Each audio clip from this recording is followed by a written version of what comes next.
الحمد لله الحمد لله وكفى وسلام على عباده الذين اصطفى خصوصا على سيد المرسلين خاتم الأنبياء وعلى كمل أتباعه من الصديقين والصالحين والشهداء أما بعد السلام علیکم ورحمۃ اللہ وبرکاتہ۔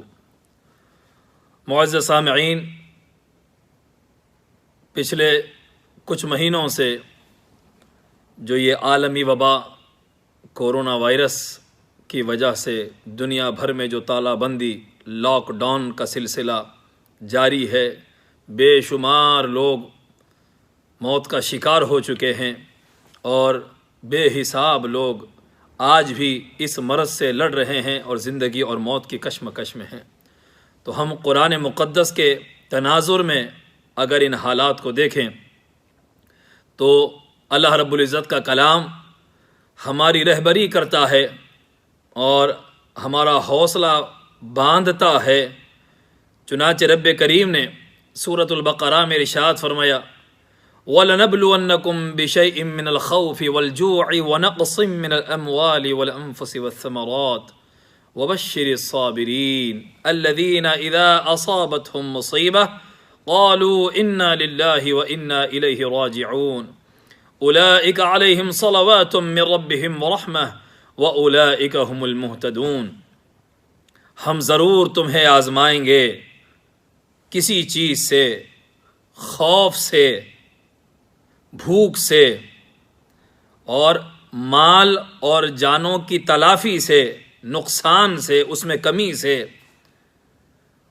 اور پھلوں کی کمی سے ہم تم کو آزمائیں گے، مگر خوشخبری دے دو جو صبر کرنے والے ہیں ان کو خوشخبری ہے۔ اللہ اکبر۔ تو ان حالات میں آپ ملاحظہ فرمائیں، جانیں تلف ہو رہی ہیں، مالی نقصان ہو رہا ہے، ایک خوف اور افراتفری کا ماحول ہے، نہ جانے کب کس کو یہ مرض لگ جائے اور کب کون فوت ہو جائے۔ ساری انسانیت آج خوف زدہ ہے۔ تو سامعین ذی وقار، رب کریم نے اس وقت ہی اعلان کر دیا جب حبیب کبریا صلی اللہ علیہ وآلہ وسلم پر نزول قرآن کا سلسلہ جاری تھا، کسی بھی طرح سے پروردگار آزمائیں گے، کبھی بھوک کے ذریعے پھلوں کو کم کر کے، رزق کو کم کر کے، کبھی مال کا نقصان کر کر پروردگار آزماتے ہیں، کبھی جانوں کی نقصان کے ذریعے آزمایا جا رہا ہے۔ یہاں پر اہل ایمان کو حکم دیا جا رہا ہے، وبشر الصابرین، جو صبر کرنے والے بندے ہوتے ہیں وہ کامیاب ہیں، ان کے لیے خوشخبری ہے۔ صبر والے بندے کون؟ الذین اذا اصابتہم مصیبہ، وہ لوگ جب انہیں مصیبت پہنچتی ہے، قالوا انا للہ وانا الیہ راجعون، وہ یہی کہتے ہیں زبان سے بھی، اپنے حال سے بھی، اپنے دل سے بھی، کہ بے شک ہم اللہ ہی کے ہیں اور ہم سب کو اللہ ہی کی طرف لوٹ کر جانا ہے۔ تو ان دنوں جو نقصانات ہو رہے ہیں، اہل ایمان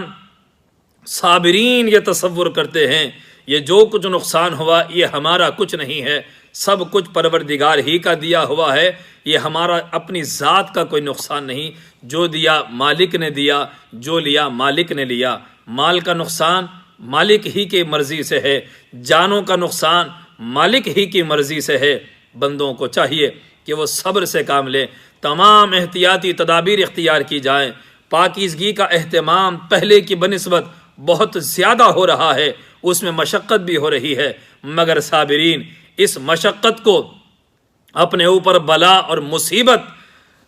نہ تصور کرتے ہوئے، وہ رب کی آزمائش جس کو ابتلا کہا جاتا ہے، وہ رب کی آزمائش جان کر وہ صبر کر رہے ہیں اور اللہ کے پاس سے نعمتوں کے حصول کے مستحق بن رہے ہیں۔ تو معزز سامعین، وبشر الصابرین، جب انہیں مصیبت پہنچتی ہے تو بشارت ان کے لیے ہے، جب مصیبت پہنچتی ہے تو وہ کہتے ہیں کہ ہم سب مولا کے ہیں، ہم کو اسی کی طرف لوٹ کر جانا ہے۔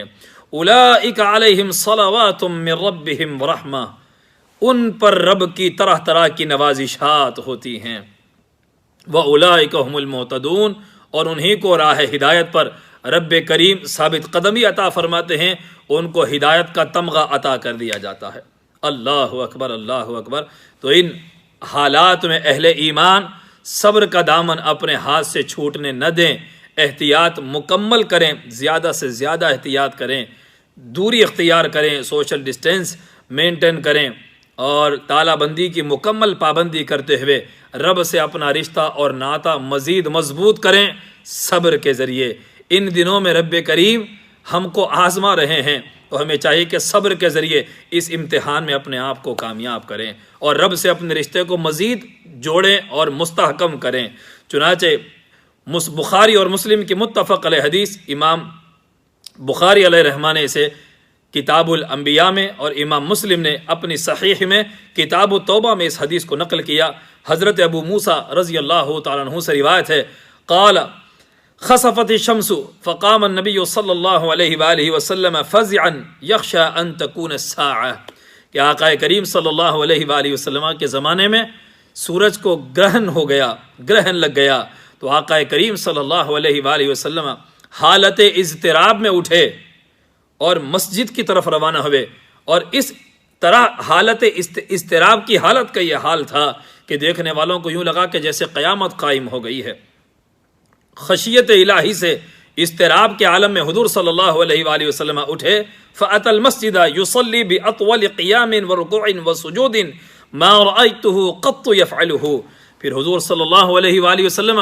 مسجد کو تشریف لائے اور طویل قیام، طویل رکوع اور طویل سجدے کے ساتھ حضور صلی اللہ علیہ وآلہ وسلم نے نماز ادا کی۔ اس سے پہلے میں نے حضور کو اس حالت میں اس طرح طویل قیام، رکوع اور سجود کے ساتھ نماز پڑھتے ہوئے میں نے نہیں دیکھا تھا۔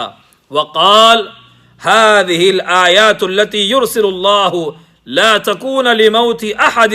ولحياته ولكن الله يرسلها يخوف بها عباده۔ آقا کریم نے نماز سے فارغ ہو کر ارشاد فرمایا، یہ اللہ کی نشانیاں ہیں جسے پروردگار نہ کسی موت کے لیے نہ کسی کی زندگی کے لیے بھیجتے ہیں، وَلَكِنَّ اللَّهَ يُرْسِلُهَا يُخَوِّفُ بِهَا عِبَادَهُ، بلکہ اللہ اس لیے بھیجتے ہیں تاکہ ان نشانیوں کے ذریعے وہ اپنے بندوں کو ڈرائے۔ جن بندوں میں بے خوفی، بولڈنس، رب کو بھلا کر اللہ کے ذکر سے غفلت بڑھ رہی تھی، اللہ اس انسانیت اور ان بندوں کو ڈرانے کے لیے یہ نشانیاں بھیجتا ہے۔ وہ سورج گہن سے متعلق ارشاد فرمایا، نہ یہ کسی کی موت کے لیے ہے نہ کسی کے حیات کے لیے ہے، اس طرح کی نشانیاں اللہ بندوں کو ڈرانے کے لیے بھیجتا ہے۔ اب آگے جو ہمارا مقصود ہے وہ اس حدیث پاک میں بیان ہو رہا ہے، فَإِذَا رَأَيْتُمْ شَيْئًا مِّن ذَلِكَ، جب تم اس طرح کی کوئی چیز دیکھ لو جو اس جیسی ہو، جو اللہ بندوں کو ڈرانے کے لیے بھیج رہا ہے، اس جیسی جب تم کوئی شے دیکھ لو،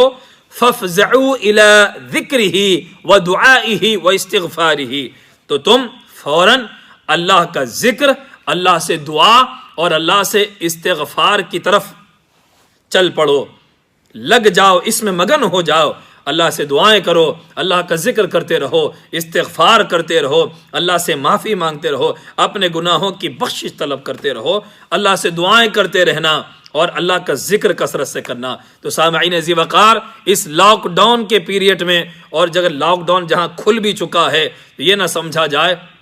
مرض ختم ہو گیا ہے، بلکہ لاک ڈاؤن کھلنے سے خطرہ بڑھ رہا ہے، تو ہم احتیاطی تدابیر اختیار کرتے ہوئے ہم بندوں کو کیا کرنا ہے؟ صبر کا دامن ہاتھ سے نہیں چھوڑنا، اللہ کا ذکر، اللہ سے دعا اور اللہ سے استغفار کی ہمیں کثرت کر دینی ہے۔ ہم چاہتے ہیں کہ اللہ ہم کو پناہ عطا فرمائے، اللہ کی پناہ میں آ جائیں۔ وہ بڑا قادر مطلق ہے، وہ بیماریوں کو بھی پیدا فرمانے والا ہے، شفا بھی وہی پیدا فرمانے والا ہے۔ ہمیں چاہیے کہ زبردست قدرت کی ہم پناہ میں آ جائیں، رب سے دعائیں کریں، اس کو یاد کرتے رہیں اور اس سے ہم استغفار کرتے رہیں۔ اللہ پاک ہم تمام کو عمل کی توفیق عطا فرمائے۔ جتنے لوگ اس مرض میں مبتلا ہیں، اللہ ان سب کو شفا عطا فرمائے۔ جو اس مرض میں وفات پا چکے ہیں، ان کو شہادت کا درجہ عطا فرمائے۔ والسلام علیکم ورحمۃ اللہ وبرکاتہ۔